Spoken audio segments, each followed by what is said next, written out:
Sorry for doing that. I want to start by thanking everyone for being here, thanking Society of Women Philosophy in Ireland for organizing today, and introducing myself, and then we'll get into my work. So thank you, SWIP. My name is Artemis. I'm a dual graduate student doing 2 degrees at once, one in Gender Politics and International Relations at UCD back in Dublin, and then the other is in philosophy at GCAS, which is a little bit newer institution, but they're great. But yeah, so let's get right into it. Because today is about taking the work partially done by my undergraduate thesis, partially extended in my first trimester of grad school, and deepening it and hopefully opening a conversation about epistemology for transfeminine individuals, because of the denial that transfems and trans women face. It's very deep denial. So this is my part of what I'm going to go over, but I want to foreground, before we get into the literature, I want to foreground some context. In the US, also much closer in the UK, civil and human rights frameworks have been, and this is covered in the literature, have been polarized against civil and human rights for trans people, especially trans women, with trans women as a hypervisible target. And in my argument and in some of the literature, both that I've contributed to and read, I argue that one of the most precarious and marginalized intersections is being transfem. But when you look at the literature kind of elides this. There's a lot of people, both journalists and academics across disciplines, who have contributed to this problem I'm trying to deconstruct and explore. And unfortunately, I think that speaking as both, or someone who wants to be an academic full-time, but is also currently a journalist and is kind of wearing both hats, the people who have contributed to the negative, to the regressions in rights, know who they are. I think they're proud of themselves, but they are unworthy of the titles they carry. Their words aren't worth the ink or internet packets that's transmitted upon. Some additional context, some reporting that's not made it into academic literature because it's brand new, is that the US is de facto denying passports to trans people, and denying accurate ones, de facto, de jure denying them at all. But that's why I want to get into the actual philosophical literature, and I'm going to sit down because I don't feel like standing, my back hurts. So when you look at the philosophy literature, some of what I found in my paper on was a literature from 2022 by Carter that discusses both the Butlerian, which is from second wave feminism, and Butlerian, which can be understood as kind of modern, socially constructed sex and gender. And in that literature, it's found that even on the gender conservative framework, even within what the most exclusionary elements who argue against trans women's inclusion as women, that trans women are or are becoming female. Further, that medical transition, we know enough about medical transition to argue that there should be equal footing between endogenous and exogenous sex characteristics, and that in either framework, whether the second wave feminist Butlerian or the newer Butlerian framework or philosophy of sex and gender, that trans women should be a part of the biological group of women. As for my own work, I argued in my undergraduate thesis defense that trans women are women socially, hormonally, well, for an HRT, politically, economically, and biologically, or completely, in a word. And again, we know enough medically, philosophically, and politically to attest this, despite the deliberate underfunding and recurrent destruction of the relevant knowledges, which brings me to empiricism. There's a preprint from 2024 that argues that trans women should build for trans women, especially those most marginalized among us, that which is usually trans women of color. Depending on the context, that can look a little different, but especially in highly racialized contexts like the US. or any Western context where there's a degree of racism, unfortunately. Anyways, by building for trans women, we will eventually build something that works for all. Building from the margins, and Dr. Michael DeVito's argument that I'm drawing from here, is the only equitable way to build. If we don't do that, if we continue to build from the center, the norm, we just reinforce the exclusion, the denial, ultimately the precarity, which precarity is considered an economic phenomenon, but I argue it's much more than that, especially for trans feminine individuals. So, getting to that, again, drawing on my own work that is currently under peer review, the preprint of my thesis demonstrates that trans women are forced into precarity on the axis of being trans women. In other words, there weren't any other socioeconomic or identity factors that some populations that face precarity can find in the literature. You can find that, like, having a certain level of education or a certain level of family connections can rebuff or intensify precarity. In my studies, in the data from my thesis, the data is clear. There's no dependent variable that mediates that relationship. Being a trans woman alone is enough to force you into a very deep precarity. In terms of economics and political science, 43% of trans women or more in the U.S., according to my thesis data, are locked out of full-time employment. Almost 30% are underemployed. It's not great. But what that brings me to is the implications, the philosophical implications of what we see in the political and economic materiality. And so that precarity is not only a thing that applies to trans women, it's deep and far-reaching. From a feminist or trans feminist point of view, it is it's a punishment for rejecting the position of patriarchal citizenship. And further, it's a tacit admission by the system that trans women are women, or in other words, enough people know that trans women are women, and that not only that, but trans women are some of the most acceptable targets for patriarchal abuse, and act accordingly. And so, getting back to empiricism, epistemology, knowledge is authority. Trans women are women denied, and if we don't break the cycle, that's just going to continue and continue probably forever. And the cycle is the cycle of the triple bind and raised memory, which, drawing from the literature and my own work, I coined both of these terms. Raised memory, I borrowed from Latin, but really raised memory works, you don't have to translate it to Latin. I coined it to describe a process by which trans women are denied and forcibly removed from both collective and social memory and stored records. So we're denied a history, we're denied a present, and we're denied a future all at once. Despite the fact that trans women have existed within humanity since its dawn and will be there at humanity's extinction. Raised memory is, like I said, the process by which trans women are denied a voice, a history, a present, and a future all at once. I also argue that it is key to the epistemic denial that Dr. Anna Michael DeVito talked about in her preprint and other trans feminists have done work on. To understand raised memory, imagine, this might be a silly example, but imagine the dinosaurs weren't made extinct by a cosmic accident. It wasn't some big meteor or whatever.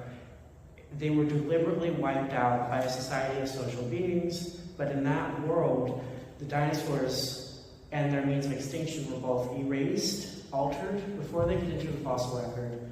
And what did enter the fossil record, the little bit of records available, was something so contradictory to what dinosaurs actually were, that there's no way of knowing what they were. And that erasure also erased knowledge of the society's own crimes in doing this. I argue that's what it is for trans women and raised memory. It is a complete deprivation of not only knowledge and knowledge's authority, but the ability to be remembered. Which brings me to another term I coined in my work called triple bind. This is not an extension of the double bind that may or may not be familiar with. It's kind of covered in the undergraduate's first level women's studies course in many cases. The double bind is, you follow one patriarchal expectation, you trip up another. You can't win. The triple bind exists in parallel to that. The triple bind is coined specifically to describe the experience of transfeminine populations, but it could apply to others. It exists in parallel to the double bind, and it's a combination of raised memory, which I just explained, precarity, which is an economic condition, but I also argue it's a knowledge condition, because if you don't have the resources or knowledge of who or what you are, or to fight back against your precarity, that precarity then enforces the lack of resources and knowledge. It's just a cycle. And then the final mechanism of the triple bind is visibility, specifically hyper-visibility, as a mechanism of both surveillance and violence. And the best way to understand this is that hyper-visibility for trans women is not privilege, it's not representation, it's not media, it's not powerful representation. It's, hey, look at that monster, track it, kill it. It's that kind of surveillance with inevitable violence. Or in more cases, it's, hey, look at that, let's cut out this disease. Which brings me back to the numbers for my epistemic arguments, because I situate my arguments in both the materiality and the philosophy, so looking at the hard data, the qualitative data, and the lineage of ideas all at once. And I argue that the visibility as violence comes from total epistemic denial or erasure. And to elucidate this before I get into the numbers, but other than today, right now, when was the last time we heard from a trans woman? Versus when was the last time we heard about a trans woman? And what's that ratio? Think about that. We may be visible, but we're rarely heard from, we're rarely listened to. Most of the discourse about trans people in general, especially trans women, is not on our terms. It's not about us. It's not with us or for us, and my argument is ultimately to change that. So when you look at the numbers, in my thesis, I demonstrated, this is all US-based trans women, so it may be a little different out here, but 85% of trans women have said that they have been denied equally seen as a human, 72% from being an authority on their own life. And what is epistemics if not an authority of knowledge? Not being heard or listened to when you need help, 70%. Misrepresentation of species as you exist, and also 70%. Retribution for what you do or say, no matter how benign, 64 to 65%. These numbers may stagger you, but they didn't shock me. From lived experience, I honestly thought the retribution statistics would be higher. I thought they would be in the 80s, but I was clear wrong. Anyways, but when we look back to epistemics, we look at, okay, how do we undo this? How do we build knowledges by and for trans women? The short answer is it's not in the literature, and I don't have the complete answer. I would be lying if I tried to say I did, and I don't believe I'm lying. What I do have are some deeply considered thoughts that draw on the literature, inter-community, transfeminist conversations, and my own lived experience on how maybe we can get there. In other words, some lived lessons from my own experience. And so, to start off, tell stories. I deeply believe this, that a transfeminist way of knowing, a way of being, as far as I practice it, and as far as I've seen others practice it, is a story that we tell. It's our story. It's our stories. And this could be fiction, this could be nonfiction, this could be academic, this could be journalistic, this could be poetry, it could be prose, it doesn't matter. Tell stories. I also believe that as trans women, as transfems, we are uniquely positioned to tell society shattering stories, but that the burden is unfortunately on us to choose to do so. Next, we have declare what is happening, and I use that framing borrowing from kind of radical histories of saying that by declaring what is happening, you are doing something radical to challenge power. That is what motivates my ongoing journalistic work. In addition to being a grad student and hoping to do my PhD next year, I'm also a journalist for my own outlet as well as another small press. And to boldly declare what is happening is, in my view, an act of resistance, not just against authoritarianism, patriarchal backlash, all of that, but also against the underlying, the status quo of patriarchy and capitalism. Declaring what is happening and telling stories, I find, are incredibly compatible. And that whether you're working across fiction or nonfiction, it reflects a real lived experience when you tell a good story. Which brings me to the next set, which is be real but not cynical. This was very clear in the qualitative aspect of my study, which I did this first trimester, expanding on the quantitative from my undergrad. Assessment of threats and possibilities is something all transfems have to do. It's deeply a transfeminine experience. Multiple of my qualitative study participants said they described in their own words a constant reasoning of threat assessment, of am I safe at all times, in all spaces. One of my participants had the best phrase for it, and that was tricky calculus. And it all ties back to that denial of authority and that denial of the knowledges about us are not by us, and they're not for us, and mostly they're incorrect knowledges. So in response to that, I believe that you have to balance the best and worst case scenarios. For me, that looks like having multiple backup plans at all times running in parallel. So if something doesn't work out, I can hop to something else because I don't have the resources, and most trans women don't. That if I don't plan ahead and have a backup plan already ready to go, you know, one piece of bad news could be the piece of bad news that sinks me because I'm already so on the edge. And that's true in the community feminist discourses that I'm drawing on. That's true to a degree in the literature I'm drawing on. From my perspective, trust is earned. If we ever could, we can no longer afford to trust deeply until it is proven, unless it is earned. I'll treat others with a baseline level of trust, but once they show me they haven't earned it, I have to immediately revise my expectations and threat assessments. And it goes back to that tricky calculus. And then for the final two, we have respect is performed, and visibility is both a threat and a necessity. Respect is performance art. For transfems, we must always perform respect, even in the most contemptuous cases, or we will have further violence directed at us. And others we are connected with. It never just happens to us. There's always splash damage. My hope is that as the work is done, not just by trans women, but also by allies, to build transfeminist ways of being and knowing, like I said, they're being built, but there's no clear literature on it. It's happening now. That power relationships will shift enough that as trans women, we can access a more contemporary understanding of respect as mutually reciprocated. And importantly, we have to perform respect without ceding the framing or arguments of those who don't and never will respect us. So we must respect ourselves and perform respect to others. And then finally, visibility is a threat. It's also a necessity. A colleague of mine in journalism once said to me, visibility is a shared community resource. She's not wrong. So while the state of being hypervisible forced upon transfems is a threat and facilitator of inevitable violence, until that violence happens or between periods of violence, we can also use it to connect with others, build community, build solidarity, and ultimately use that community to build new knowledges for ourselves. And again, as Dr.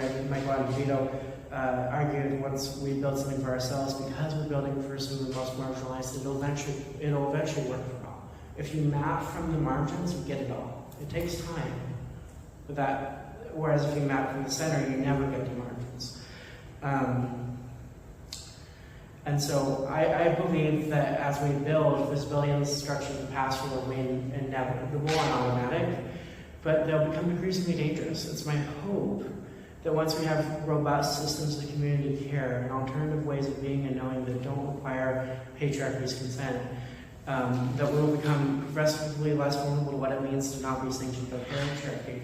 While trans women are some of the most not sanctioned by patriarchy, that applies to women in general, and it applies because the way patriarchal construction works, and I'm sure everyone in this room knows, manhood is not only the default, in many ways it's the only gender and that is granted anything, and then women have to exist underneath that. So in conclusion, I guess the literature, my own experience, my own study, and the philosophical contribution I hope to have today is that not only must we build from the margins, but we must draw on the experiential data, the inter-community discourse to do so. And I hope that this presentation and its associated paper can be one of the many shovels that breaks that ground. If you want to connect with me, my CV will pop up after my references on this QR code. And that's it. Thank you.